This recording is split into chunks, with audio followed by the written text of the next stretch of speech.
భగవంతుడు తలరాతను ఎవరికీ చెడుగా రాయడు. కేవలం మనిషి తన సొంత ఆలోచనలతో చెడుగా మార్చుకుంటూ ఉంటాడు. నీ బాధని పంచుకోవడానికి ఎవరూ ఉండకపోవచ్చు. నీ కన్నీళ్లు తుడవడానికి ఎవరూ ఉండకపోవచ్చు. కానీ నీ తప్పులు చూపించడానికి మాత్రం చాలామంది ఉంటారు. జాగ్రత్తగా ఉండండి.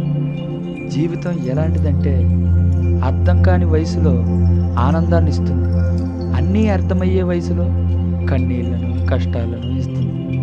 నువ్వు వృధా చేసే ప్రతి నిమిషం భవిష్యత్తులో నీ అదృష్టాన్ని తారుమారు చేస్తుంది.